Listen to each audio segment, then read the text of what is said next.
Good morning, Turfs Up Radio. Wayne Voles, Profits Unlimited, coming to you live from Louisville, Kentucky. Yes, indeedy. Oh, my goodness. We got a great day going on here. It is really nice outside. Uh, Temperature wise, walked out this morning to come to work, and I was like, dang, man, it's feeling good out here this morning. And oh, man, we got full sunshine. Temperature's good, little bit windy. So definitely not going to be a day that we'd want to spray yards. But hey, we're not spraying yards anyway right now. But yeah, it's about 50 degrees and all's good. I mean, just really a nice day. Doing a little cleanup and cutbacks today. Nothing much going on realistically, but making a few people happy on a little bit of cleanup work that wanted to get done. So appreciate Matt out there hammering that out, getting that done. So just a little bit, just getting ready to get back into it, pretty hot and heavy. And I know some of you guys are getting ready for a nor'easter, potentially snow wise. Doug was telling me last night that they were shuttling some equipment around up there in Pennsylvania, and John was talking about potentially moving some equipment around as well, getting ready. But they've been awful warm too, so it'll be one of those situations where you know we were joking about it, where you got all right, to hurry up, hurry up, because it'll be melting from the ground up. But those guys look like they're going to be getting another opportunity. Hey, good for them. Good for them. Good for them getting another opportunity to get out and get rid of some salt, make a little more money before we get into the lawn side of the business for them up there in that part of the country, Pennsylvania, New York. I know Tim Brennan. I'm sure he's probably in line for some of that snow as well. It looked like up there when I was watching that. So here we go. Another one for you guys. So I think our winter might be pretty much over, quite honestly. We might get another snow to sneak in here. I hope so. I mean, we've got enough material to start a season off, but yeah, we're going to be talking about that actually next week. But I think our winter's probably pretty much kaput. Had Tom reach out to me, a friend of mine that's a subcontractor for us in snow. He's like, "Hey man, they're browning the roads over here in southern Indiana." And I'm like, wow, what for? I mean, we've been 70 the last couple days. So I really don't think we're going to have an issue with any roads. But hey, maybe they too have got a lot of extra brine.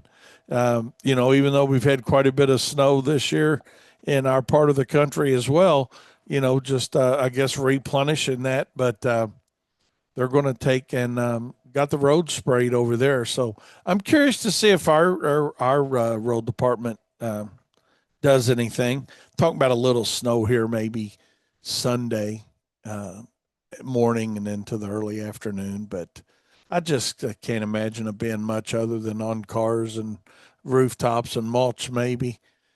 Just the ground's going to be too warm, and I don't think the temperature is going to be too cold. Matter of fact, our buddies at BAM are telling us, don't worry, don't worry. So we're going to go with their "don't worry" right now, and that's what we're not going to do.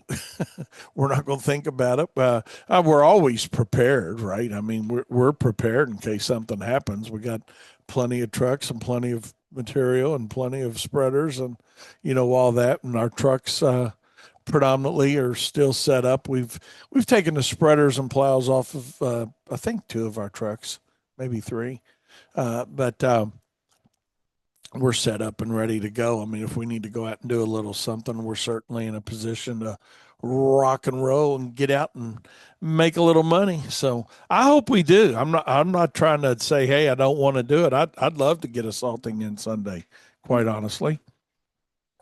But I just don't think we're going to have enough volume of snow and temperature. Temperature is going to be cold enough, if you will, in the upper 20s, but I still don't think it's going to be able to overcome ground temperatures being daylight and uh, warm pavement temperatures and all that deal. So we'll see. Monday, I might be talking to you guys saying, dang on, man, we got to go out and go salting Sunday. So, and for that, I hope we are. For that, I hope we are. But for you guys that are going to be getting decent little snow Saturday into Sunday up there in Pennsylvania and New York and the East Coast, um, glad for you guys. Be safe is what we're going to go with on that. But as far as us here at WLS in Louisville, Kentucky, we're ready for pre-emergent to start next week. I had actually when I went home yesterday, I saw a couple yards in my neighborhood that had signs in them where they had been treated. So a couple different services have been out, and I'm sure more than that. We were going to start this week, but backed up a little bit based on the advice of my buddy Stephen West. So we backed it up till next week, and who knows? I think we are launching next week, but I don't know. I'm gonna get Steven's final idea on that as well. But the reality of it is, it's creeping in on that time of the year for a lot of us, and we'll be in it and doing it and rolling hard on it next week is our plan. So, Stephen, if you're listening to us, let me know what you think of that. We're our target's Tuesday because Monday our high is supposed to just be like 33 or something, mid 30s. So I don't think we're going to put our team out in that just to get an extra day start in on pre-emerge because we're going to be able to go out and knock his first round out pretty good.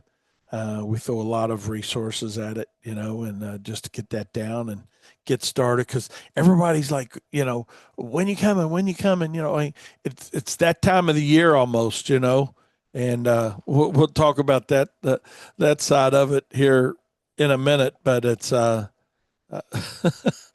we're coming into that, about my neighbor. So we'll see about the neighbor.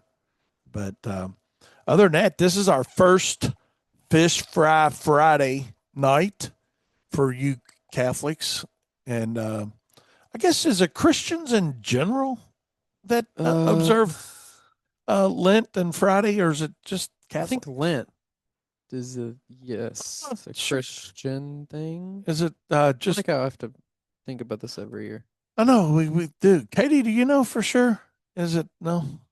Um, So, but yeah, for you Catholics for sure out there, um, it is a fish fry season, Friday season, and I get what it's all about, and I'm not minimizing it. I don't want to get struck by lightning, and I'm not going to turn this into another religious show. But you know, the reality of it is, uh, to each their own. To each their own.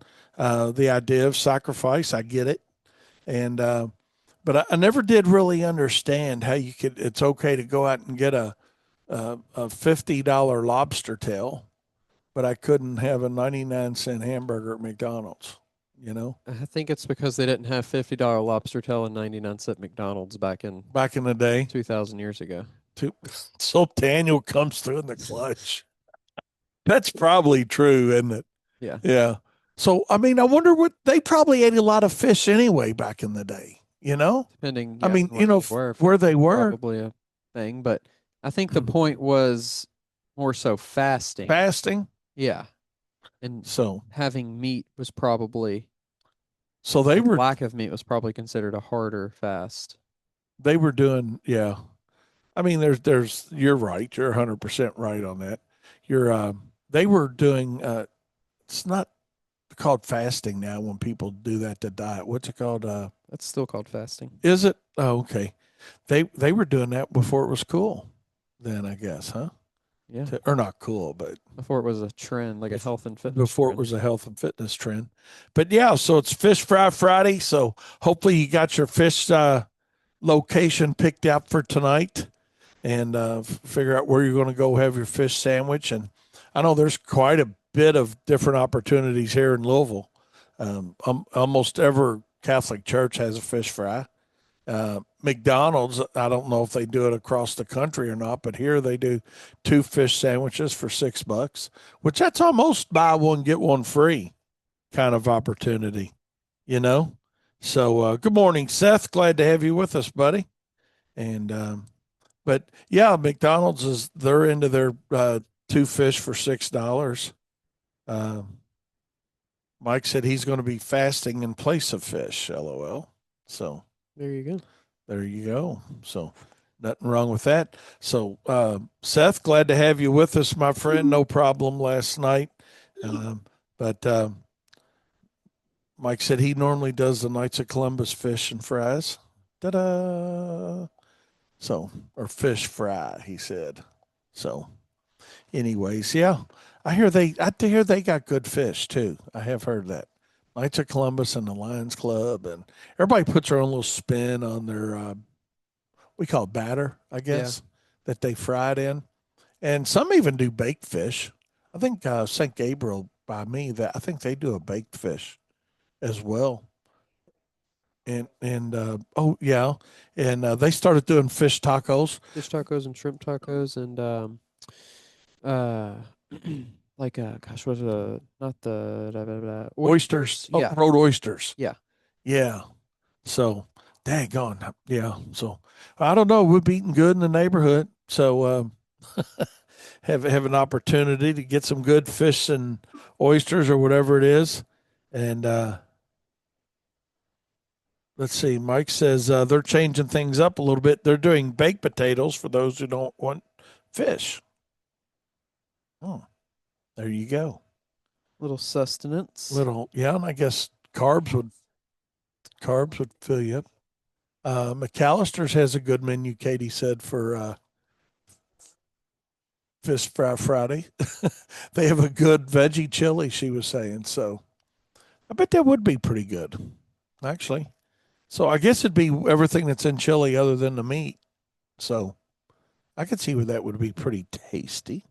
So, but anyways, hey, that's what's going on, and hopefully, if you partake in the fasting side of that, or observing the fish thing, I know Kyle is friends with one of the guy that supplies a lot of the Catholic churches around here with fish, and excuse me, it's like his big snow event.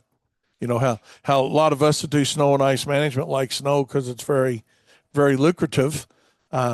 This guy likes Lent because he sells a whole lot of fish to a whole lot of the churches um, that they fry on their own, but they go through him to get it. So good. I'm glad everybody has their own little season. All businesses. It's kind of like Bill Edscore and the guy across the street from us that had a body shop right here where we're at. We'd be doing snow, and he said, me and you are probably the only two here in Butcher that like snow. But Eli, who owns car wash all over the city, he said, yeah, we like them pretty well too. So everything has its own little opportunity. Yeah. Yep, for sure. For businesses. I mean, every situation that you spend money is pretty much based off of like you wanting something done for somebody else to do it. So for that thing to take place and a catalyst needs to occur, whether it's snow or a religious event or whatever. Yeah. So I was going to ask Katie something about. Oh yeah, Kate. Speaking of events and things, Katie's going out of town. Is it next week? Yeah, she's going to Cleveland next week for a baby shower thing. Alyssa's sister's having another heathen going to be coming down the chute. So, da da da da. She know if it's a boy or a girl, or I know a girl. Okay, I know some people now are not finding out what gender it is. So again, so teach their own on that. Little better, easier planning if you know what you're getting. But on the other hand, I get it either way. It's hell. It's not wrong or right. But Katie was wanting to get her car cleaned up. Matter of fact, I'll give Troy a call, see if he can get you in next week before you go. Plus, next week we got a trip we're taking down to Hobstadt, what Hobstadt, Indiana. Katie's going to be doing a presentation down there. We're going to Scotty's Lawn Equipment Pro Cutter University open house, and they're going to have probably 150 to 200 contractors there. It's always a really big day, really big show, and looking forward to that next Wednesday, the 25th. And we got a couple different presentations we're doing down there. But Katie's going to be doing one, and I'm going to be doing one, and Daniel's going to be there promoting our Profit Circle, and we'll see. We'll see if we can maybe do something with Turfs Up Radio down there. I'm not sure. I'm having a hard time signing in otherwise, other than on Daniel's computer, and I know we get We'll have a engaged with computer. his, so we may be able to do some type of live remote situation from there, or if We'll have not, the maybe one computer. of the I think we Turfs did Up it last Radio year. guys could do that. Yeah, we did. Yeah. We We should did. be. So be fun, and educational opportunity as well. So that should be a good one. Be a good one. So if you're in the area and you haven't signed up, be sure to reach out to Scotty's Lawn Equipment, and Katie or Drew can help you with that, I'm sure. And I'm sure they'd love to have you. They do it at the Vandenberg Fairgrounds. It's a really nice facility. It's a big facility, big, big outside demo area. I haven't looked at the weather for next Wednesday. So we've had everything from cold and light snow to rain to 60 and beautiful. And so who knows? We'll see what it's looking like. Let me see. I'm going to look that up real quick and see what it looks like for, not that, that far out. We're going to be 100% accurate on what may happen, but 30% chance of showers. So that shouldn't be too bad. So be a good day. What's temperature range going to be in? 55 is a high and 44 for a low. So be a good day for a big old open house. So, and they'll have distributors there and all kinds of distributors. I know Toro and Skag and Exmark. I think no, not Exmark. Toro and Skag and Midwest Equipment. So, which will be Still Echo. So they'll have just a big event. So, with that being said, we're going to take a short break. I was reading an article that, and this supposedly is not AI generated. I don't know. You can do your own research and look it up. But I know a lot of you people head down toward Florida and that for spring break. But evidently, they got a great white shark they've got a tracker on it, and it's kind of been going around the West Coast and currently hanging out somewhere around the St. Pete Beach area. So, Tabitha, if by chance you're listening, I know she really likes that area and has gone there a lot. Evidently, there's like 1,000-pound great white that's rolling through there and kind of just, I don't know, just combing the area, Daniel. So I don't Pretty know cool. that would stop anybody from going. I mean, Not many, if any. I can't Yeah. imagine. No, I mean, I would even still go, and it's Yeah. weird, but I mean, they're out there. yeah, you can just get in and not go deep. Some people like to go way out, and that's obviously a little bit probably more Shark on the bait. riskier side. But then there's obviously the pool or just hanging Yeah. out at the beach without all that. So I don't know. It doesn't really bother me. What at the beach? I just don't like the big crabs, the big ones, not the small little Yeah. ones you can like find under the sand and stuff, but the big ones, and then the like the jellyfish or whatever it is. Yeah. See, I've been really fortunate. I haven't encountered jellyfish for a long, long time. You know, Yeah. That's uh, the good thing about I feel like Siesta Key is we've never really had a problem with that. yeah, Whereas a lot of other places people go, they talk about it being every time they go, there's jellyfish and stuff. right. So So I don't know. It's time for a Siesta Key visit for me. I can tell you that. I know that. It's been a while since I've been, and Tab and I were talking about that the other day. Man, it's just time to go somewhere, and definitely am. Speaking of going somewhere, my buddy Tim Hamilton, he's TH Welding and Hydraulics, Gator Rock Bit owner. He's on his way to Lake Okeechobee Oh, that's fun. Uh, Watch out for the gators. yeah, they're going to do some fishing. So I think they're going to be there about a week. So It's good. him Good amount and of I time. don't know, 7, 8, 9 guys are going Dang. and Bring back the whole bring fish back the population. lake. Yeah. So they're going to have a good time fishing, and I'm sure might have a beer or two. I don't know, but they'll be safe. I know that too, and I think they're looking forward to that trip. And I think they left last night after work, so they want to drive part of it last night and then stop and then get on down there. So have fun, buddy. I know you're probably not listening to us here on Turfs Up Radio this morning, but the point is for everybody on Turfs Up is to be sure to take some time and do what you like. You know, as busy as your businesses are, and you know, we get hung up sometimes and all work and no play. Be sure to take some time to get away and do some things that you like. So, then speaking of which, what are you doing this weekend? You know, Daniel, y'all got any plans this weekend? Anything wild and crazy? Oh gosh, not that I know of. No, Yeah, me neither, nothing. really.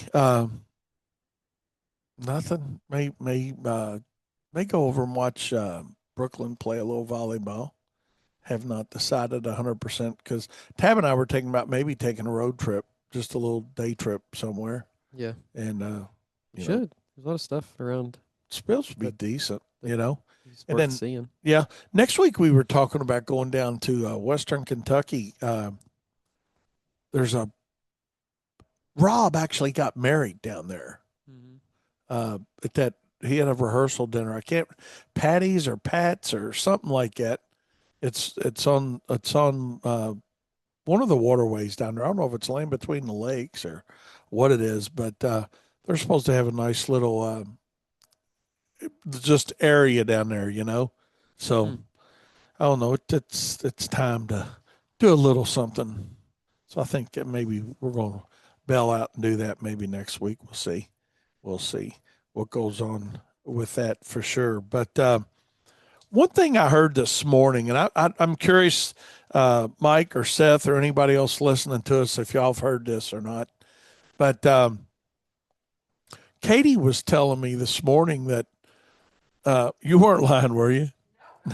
Okay, she thinks it to be true, but that there's a controversy in the Winter Olympics about the gold medals maybe not being gold, like solid gold, because the girl that won the supposedly the girl that won the skating, uh, yeah, that's the name of it, Mike. That's exactly it. Tab said it last night. That is exactly it. So, but the girl that won the gold in the figure skating for the United States when she got her gold medal and had it around her neck, you know, she was bouncing around and happy, and it fell off and it bent or something.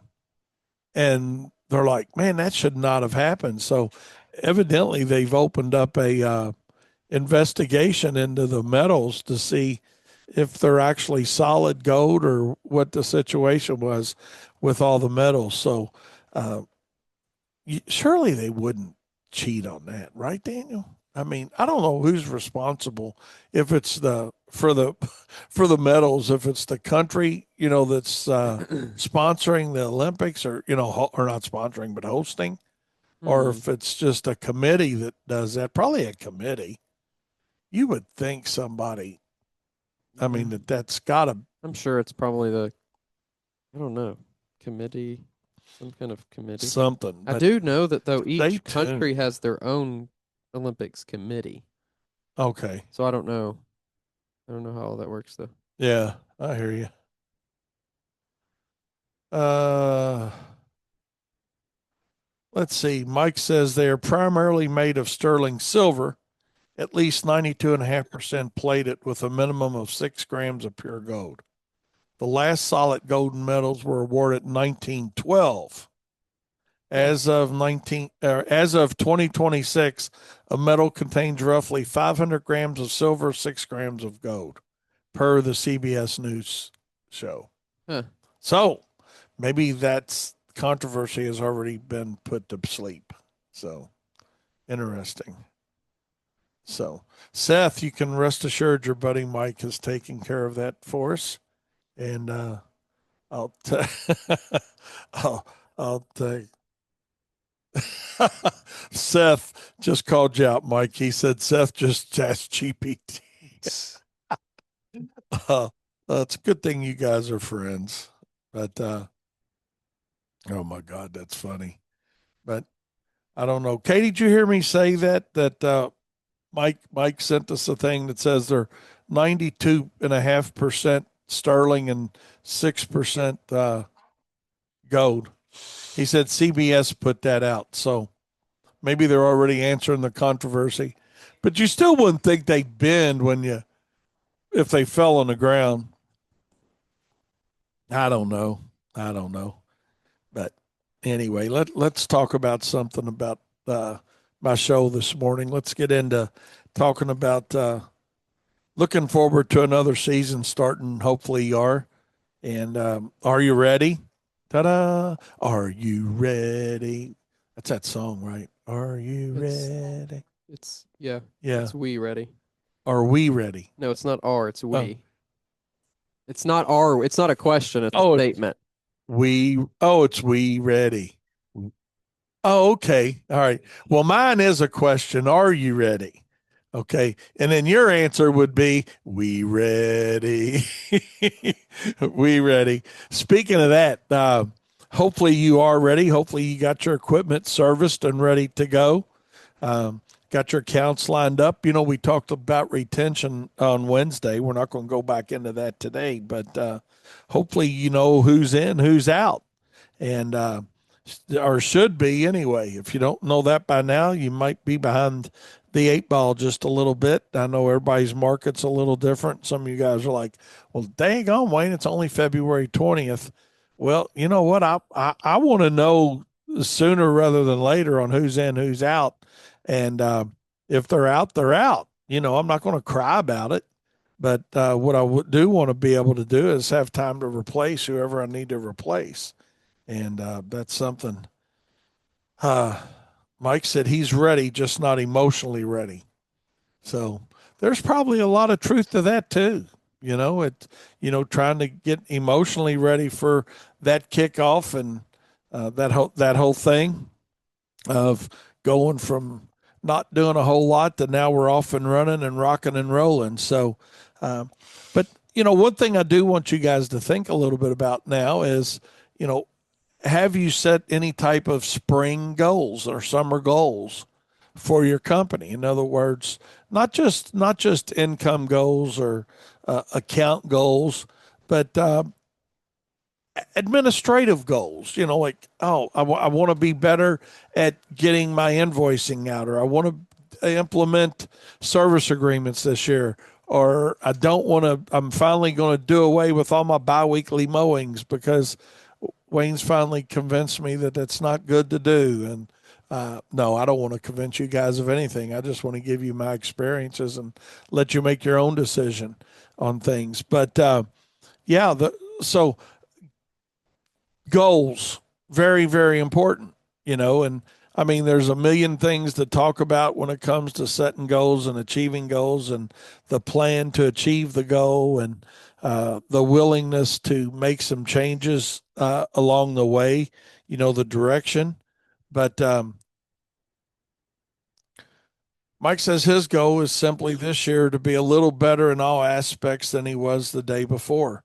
And I think that's it. That kind of goes, Daniel, to your 1% change thing that you talk about. It's not something big that you got to do, but let's just figure out what we can do a little different, a little better.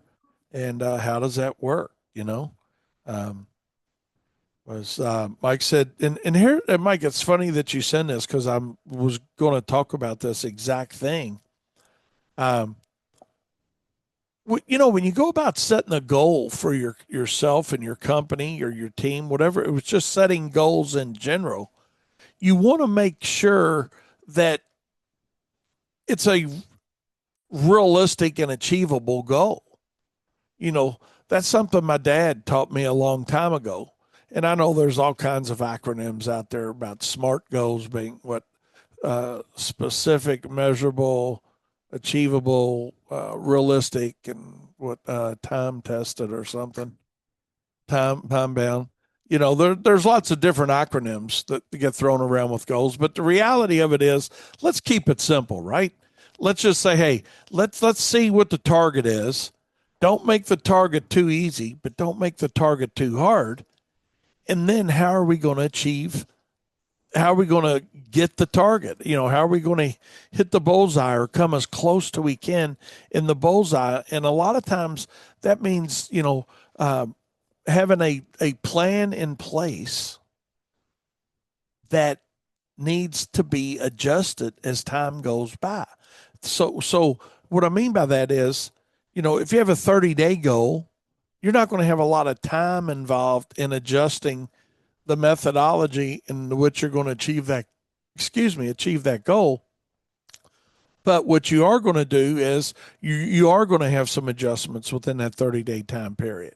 And know that if it's a longer term goal, that, hey, by July, I want to do this, or by September, I'd like to be here. And, next March, I would like to be here. And know that the longer those goals projections go out, the more time you have to not only look and see if you're achieving that goal, but also adjusting the method in which, maybe it's not a method, maybe it's the techniques you're going to use to achieve the goal. So, to Mike's point, he said, man, I set big goals and I didn't make it, and it was too hard on himself.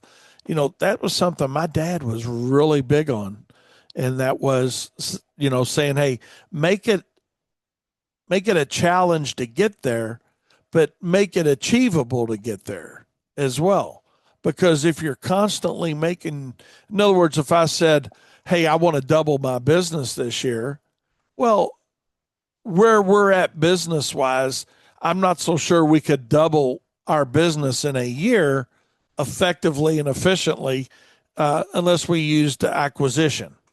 Okay.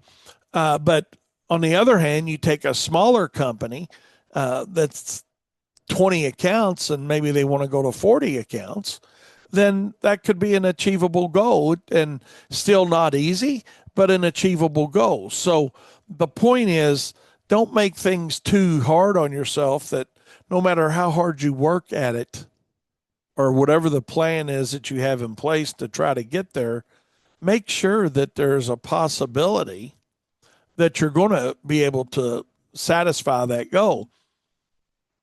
And know that it's okay to make adjustments on it. If for some reason, let's say, you say, hey, I'd like to add, I'm just going to make a number up, 1 million square feet to my fert and weed program. Okay. Well, that's a very defined goal. How am I going to go about getting another 1 million square feet? Or if I want to do, another 5,000 linear feet in lights, or 50,000 linear feet, or whatever it is, make sure that whatever you're setting as the goal is achievable. You've got a plan to get there, and know that you're going to adjust the method that you're using to achieve the goal, and know that that's okay. And know that it's okay that, hey, man, I really thought this was going to be our best way of getting there, but it doesn't look like that's going to work. So what's plan B? Do you have a plan B in place? And I think that's a lot of times when it comes to running our companies, we end up feeling like we're struggling quite a bit. Whether you want to call it struggling or you're not seeing the results you want to get, you got to ask yourself, what are you doing to help yourself first? And, hey, why aren't we achieving our goals? Or why aren't we, let's just go with why aren't we achieving our goals? Regardless of whether it's a production goal, whether it's an employee team member goal, regardless of what the goal is, why are we struggling? And if you don't like the word struggling, why aren't you seeing the results that you want to see? And then be realistic with yourself and ask yourself, okay, how am I going to change it? Because a lot of times the reason we're not seeing the results we want is because we've either set the expectation too high, which can be the problem, or you're not helping yourself first. You got to help yourself first. You've got to be the one that says, "Hey, I've got to be more focused on this." What are you willing to do different and better than your competitor to develop additional focus on what you want the goal or the answer to be? And that's where I think we go wrong a lot of times as business owners. And it doesn't matter what business you're in, but, we haven't picked a lane, that we want to run in. We're trying to be everything to everybody rather than something to somebody.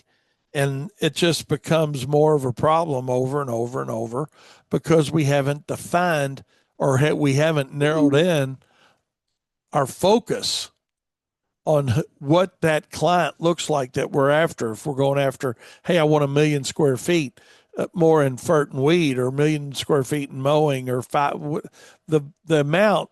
Don't focus in on the number that I'm saying. Focus in on what's the goal. Is it realistic? Is it achievable? And how am I going to do it? Am I capable of doing it?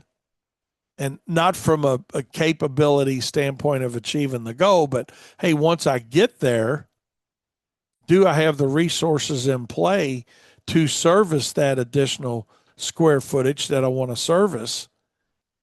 Or is that going to require additional equipment or additional labor, or what's it going to take? So focus is the first place to start. Let's see. Oh, absolutely. Mike says, what's my opinion on categorizing and prioritizing goals, like growth goals and improvement goals? He said, an example, like adding an application on weed control. Will those better results from that help the improvement of the service, and that naturally helps a company growth go? Absolutely. I think it's important that you, what do you think, Daniel? I mean, it makes sense that you want to prioritize the goal and categorize the goal. Like I said, hey, maybe it's an administration goal change that you want. Maybe you want to implement software. It's not always about selling more jobs. It's what can we do to be more efficient, within the office. So on the jobs that we sell, we're not creating the bottleneck on the admin side. Okay. But yeah, absolutely. And prioritize the goals based exactly, Mike.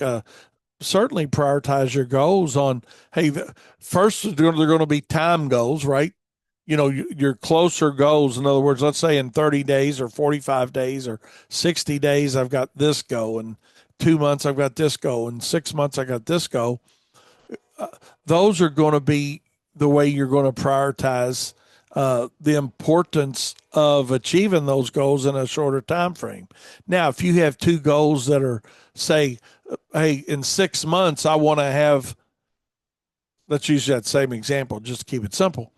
In 6 months, I'd like to have 1,000,000 more square feet, and I would also like to have implemented new software within our company to make that happen. Well, that's two completely different categories of a goal, but they've been prioritized to hit those goals within the same time period. Then you do have categories of goals. Now you got to ask yourself, okay, what's more important to me? Is it the implementation? In other words, what do I want to try to achieve first? Is it the implementation of the software, or the sales growth of more square footage? Because if I don't have the sales growth, I'm not going to need the software. And that's where that balance is going to come from your own mind. That's where I don't think it's right for me or anybody to tell you what's more important to prioritize over something else. Your company. So you need to ask that question and say, hey, what's more important to me at this point? Is it achieving the production goals or the sales goals, and or is it the admin goal of implementation of new software? It's kind of that, and those two are really, when you look at those two things there, and we'll talk about something different here in just a second with goals, but when you look at those two, those kind of have to run hand in hand, you know? So, and I purposely stuck those two together in my mind to talk about with you all, Mike, when you asked that question, because they are parallel in a lot of cases. Where, hey, yeah, when we increase production, we're going to have a better system potentially in place to make it flow good on the admin side too. Whether you're the admin or you're the production, or maybe you wear both those hats.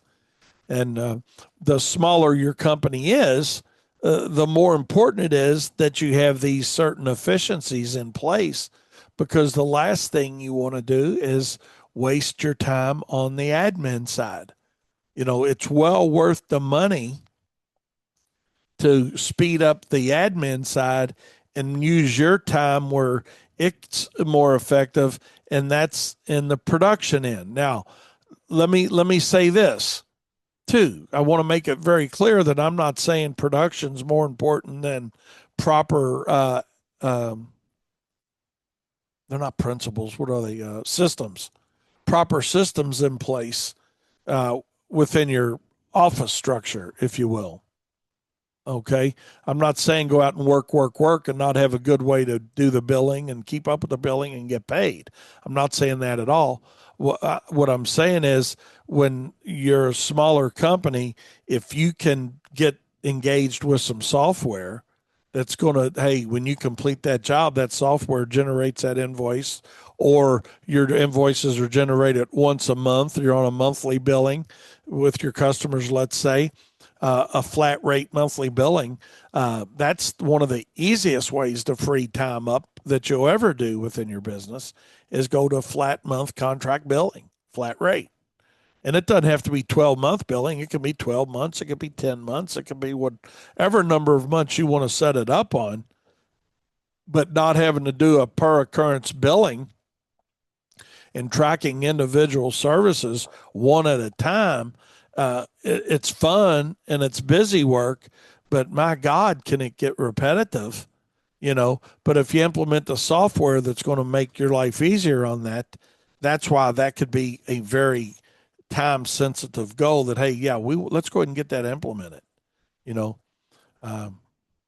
just it. Let's get that implemented. Let's work on it. Let's make that happen. And hey, if we're not making it happen, let's say you do set a goal of, hey, I want 1,000,000 square feet. Just throwing that number out there. It could be any number. If you're not going to make it, don't feel like you failed. Say, hey, maybe I did. Maybe it's like Mike. I'm going to use his example that he texted me that, he made some of his goals too hard and they weren't achievable. That's when you sit back and you say, okay, let's make it more achievable. Maybe it's 700,000 square feet, Hey, because it looks like, hey, we're going to put most of those new customers on in that spring flush of customer carousel that takes place, where they're hopping from one company to another, right? We're in the middle of that now. And so that's where the adjustment to the goal needs to take place. Now, by the same token, that's not saying just because it gets hard, you quit and you lower the goal because damn, I can't make it. I'm not saying that either. It's got to be challenging, but it's got to be achievable. And then when you do achieve that goal, then you feel like you've accomplished something, But if you just say, hey, I'd like to get 300,000 square feet, knowing that that's not even going to be a challenge to put on, what have you really accomplished? You haven't even accomplished a feel-good story for yourself. So it's really, that wasn't a goal. That was like, hey, I know every year I put on about 300,000 square feet, so I'll just keep it at that. Well, let's push it a little bit.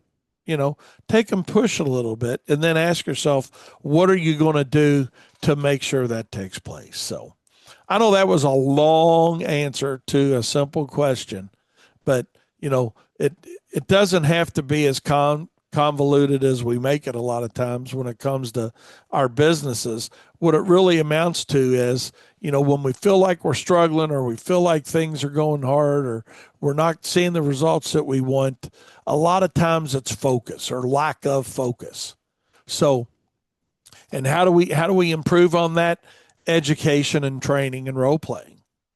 This is just stuff right off the top of my head, and I'm seeing visions again. I make reference to my dad a lot, but that was his thing with me all the time. Was, Wayne, what makes you different from everybody else is not your price.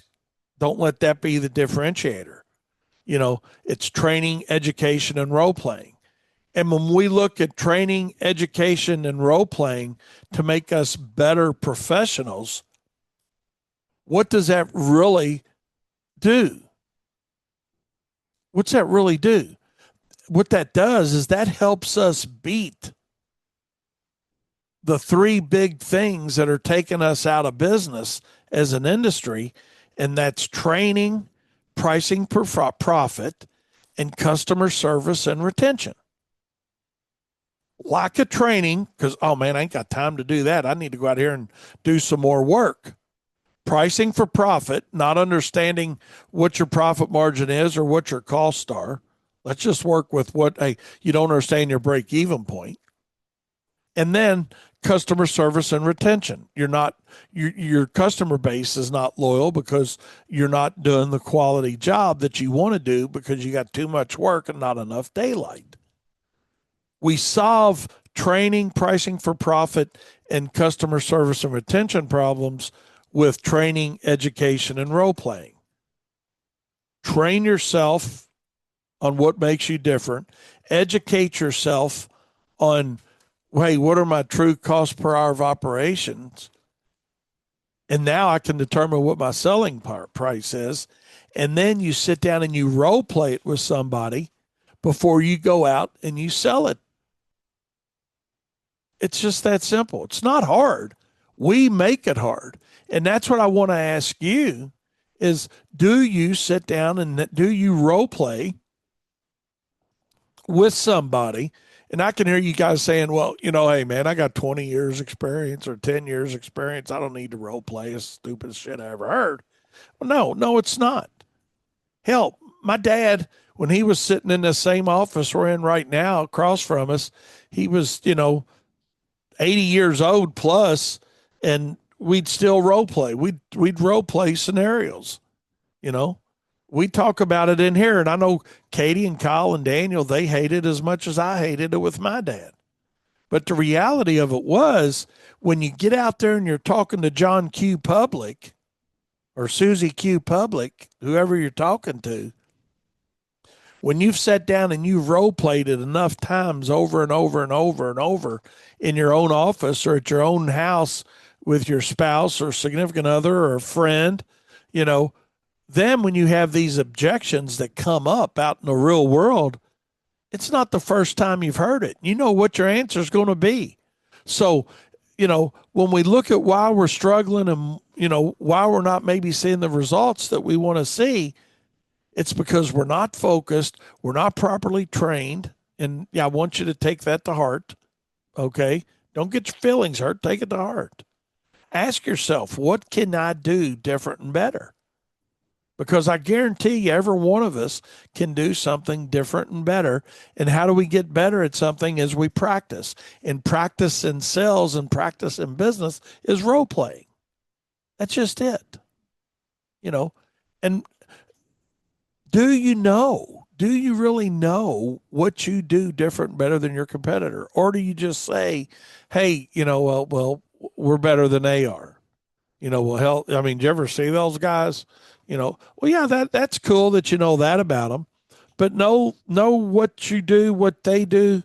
And, it's about, hey, the importance of knowing your business is very important. But in order to be successful in business, what do you got to know? You got to know your competition. if and I hate to use the fighting analogy or the war analogy, but you got to know what's going to get to your competitor. You got to know what's going to get to your adversary. And I know some of you guys, oh, I don't have any competition. We're just so great. We don't have competition. We sell our own merit. I just want to inform you and turn a light on for you and let you get pissed off at Wayne for a minute. But yes, you do have competition. You may not care. It's like, I don't care what my competitors do. It's not going to change the way I price a job or the way I fulfill the scope of the work on a contract. But I'm not blind to the sight of seeing that I do have competition. And although my competition may be completely different than me, the reality of it is they're still out there. They're still bidding on jobs I'm bidding on. So I've got to be better trained, better educated, and then maybe I'm not struggling as much, or I'm not having a negative response to the results that I want to see that I'm not seeing because I wasn't focused. I hadn't picked a lane.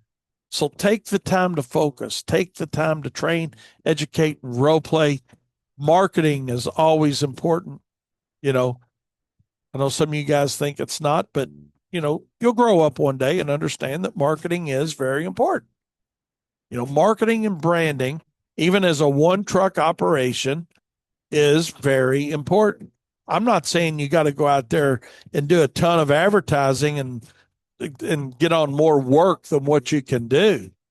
But if you don't believe that your brand is important and what the perception of your brand is very important. And, this is something that Hecupus helped me with, quite honestly, many years ago to understand. And that is, the perception versus reality. And here's the point with that in this whole topic of conversation is your customer's perception of you is the reality that your business lives in. Your perception of your company's got nothing to do with it. It's how's the customer perceive you. And that's why we are constantly marketing and branding our services to a more positive attitude. With that note, we're going to shut it off. We'll see you guys on Monday. Have a great weekend. And remember, profit's not a dirty word.